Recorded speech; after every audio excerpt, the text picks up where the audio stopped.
2014 से पहले phone banking का कालखंड था। नेता के फोन जाते थे और उसके आधार पर करोड़ों रुपया दे दिए जाते थे और गरीबों को तो बैंकों में दुत्कार मिलती थी, नफरत होती थी। देश की 50% से ज्यादा आबादी बैंक के दरवाजे तक नहीं देख पाई थी। कांग्रेस के नेताओं के फोन पर अरबों रुपये लोगों को दे दिए गए और जो ले जाते थे वो अपनी पर्सनल प्रॉपर्टी मान करके पैसे हजम कर जाते थे। यही खेल चलता रहा।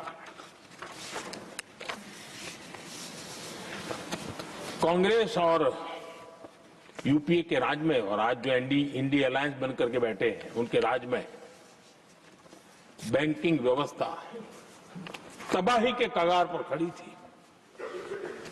मैं नया प्रधानमंत्री के पद का दायित्व मुझे मिला। मैं एक देश के मुखिया से मैं मिला, ऐसे ही बात कर रहा था। मैंने कहा बैंकिंग की दृष्टि से हम कुछ आगे बढ़ना चाहिए। उन्होंने कहा पहले एक बार साहब जरा अभी आप नए हो, आपके बैंकों की व्यवस्था का अध्ययन कर लीजिए। हम कैसे हिम्मत करें। एक देश के नेता ने कोई ये जानकारियां थी, उसने मुझे बताया। यहां इनको कोई परवाह ही नहीं। यानी एक प्रकार से उन्होंने जिस प्रकार से बैंकिंग व्यवस्था को एनपीए के पहाड़ खड़े हो गए थे। जहां भी देखो चर्चा चलती थी, एनपीए का क्या होगा, एनपीए का क्या होगा, कैसे बचेंगे। आदरणीय सभापति जी, चुनौती बड़ी थी, लेकिन हमने समझदारी से काम लिया। बैंकिंग व्यवस्था के सब कर्ता धर्ताओं को विश्वास में लिया।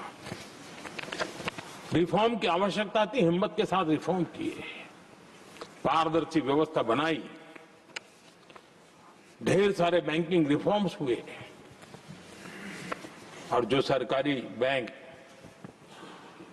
दुर्बल हो चुकी थी, ठीक नहीं चल पाती थी, उसको हमने बड़ी बैंक के साथ मर्जर कर दिया। और मुझे याद है किसी एक महाशय बड़े अपने आप को विद्वान मानने वाले ने लिखा था, अगर मोदी सरकार बैंकों में ये कर ले तो हिंदुस्तान का बहुत बड़ा रिफॉर्म हो जाएगा। वो काम मैंने आते ही कर दिए थे। आदरणीय सभापति जी, और इन सारी चीजों का नतीजा हुआ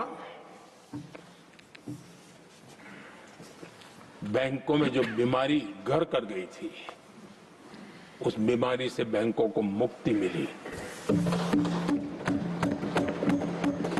बैंकों का स्वास्थ्य सुधरा, लगातार सुधरा, अभी भी तेजी से आगे दौड़ रहे हैं।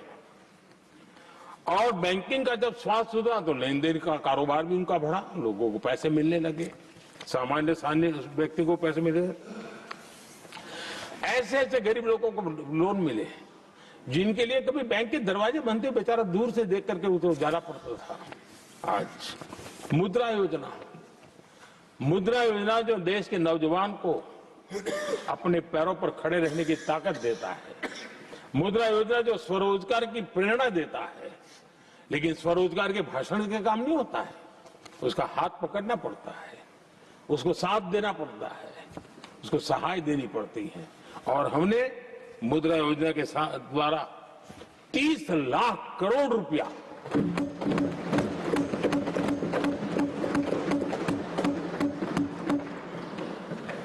₹30 लाख से ज्यादा लोन मुद्रा योजना के माध्यम से और बिना गारंटी देश के नौजवानों के हाथ में दिया और उन्होंने अपने कारोबार को आगे बढ़ाया। और गर्व की बात है, उसमें बहुत बड़ी मात्रा में माताएं बहनें भी हकदार बनी, लाभार्थी बनी। सेल्फ हेल्प ग्रुप, इन दिनों ग्रामीण महिलाएं बड़े सपने देखती हैं, खुद अपने पैरों पर खड़ा होना चाहती थी। विमेन सेल्फ हेल्प ग्रुप का हमने विस्तार तो किया ही किया, लेकिन 10 करोड़ बहनों को हमने सीधी आर्थिक मदद की व्यवस्था की। हमारे एमएसएमई सेक्टर को हमने भरपूर लोन दी और मैं आज बड़े संतोष के साथ, बड़ी जिम्मेवारी के साथ इस पवित्र सदन में कहना चाहता हूं, हमने एनपीए जिसके पहाड़ हुआ करते थे 2014 के पहले, आज उसको हमने नीचे निम्न स्तर पर लाकर के खड़ा कर दिया है। आज एनपीए 1% से भी नीचे है। ये अपने आप में बैंकों के स्वास्थ्य के लिए बहुत उत्तम काम हमने किया है। इतना ही नहीं, हमारे बैंकों का प्रॉफिट आज रिकॉर्ड पर है, हाई रिकॉर्ड है उसके। ये अपने आप में देश की अर्थव्यवस्था को ताकत देने के लिए, बैंकिंग व्यवस्था मजबूत होती है तो बाकी अर्थव्यवस्था को भी मजबूती मिलती है। उस काम को कहेगा आदरणीय सभापति जी। मैं एक और उदाहरण देना चाहता हूं। हमारे पीएसयूज, आमतौर पर पीएसयूज के संबंध में मान्यता बन चुकी थी, वो बनते ही हैं बीमार होने के लिए, वो बनते ही हैं बर्बाद होने के लिए, वो बनते ही हैं बंद होने के लिए। हमने इस पूरी मानसिकता को हकीकतों के आधार पर बदलने में सफलता प्राप्त की है। और ये लोग पीएसयूज को लेकर के कितनी गलत बातें फैलाते थे। अर्बन नक्सल की तरह ऐसे पीएसयूज के दरवाजे के बाहर मजदूरों की मीटिंग करके भड़काने का पाप करते थे, गुमराह करने का काम करते थे। इन्होंने LIC, state bank of India और भी एचएएल, ऐसे हर एक को बड़ा भला बुरा और इतना भद्दे तरीके से, जब उनकी सरकार थी तब तो ये इन चीजों को संभाल नहीं पाते थे, उसको कुछ कर भी नहीं पाते थे। आदरणीय सभापति जी, हमने इसमें भी हिम्मत दिखाई। हमने पीएसयूज के संबंध में भी रिफॉर्म्स किए, रिफॉर्म्स की एक लगातार परंपरा चलाई। आज एलआईसी बेस्ट तरीके से उसने पूरे कार्यकाल में अपना एलआईसी का जन्म हुआ तब तक उत्तम से उत्तम परफॉर्मेंस का कालखंड उसका गुजर रहा है। जिन पीएसयूज को कांग्रेस के नेता ताले लगवाने की कगार पर पहुंच चुका था और उसी पर अपनी राजनीतिक रोटी सेकने का प्रयास भी किया गया था, आज हमारे पीएसयूज रिकॉर्ड प्रॉफिट पर हैं।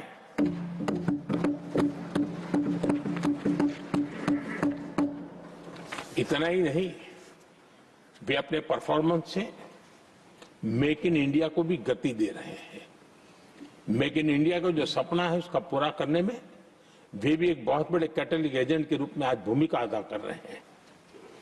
रिकॉर्ड संख्या में रोजगार बना रहे हैं। इतना ही नहीं, हमारे कुछ पीएसयूज आज विश्व के अंदर जा रहे हैं, विश्व में भी अपनी ताकत दिखा रहे हैं, विश्व के साथ जुड़ रहे हैं, दुनिया के कई देशों के विकास यात्रा में वो भागीदार बन रहे हैं।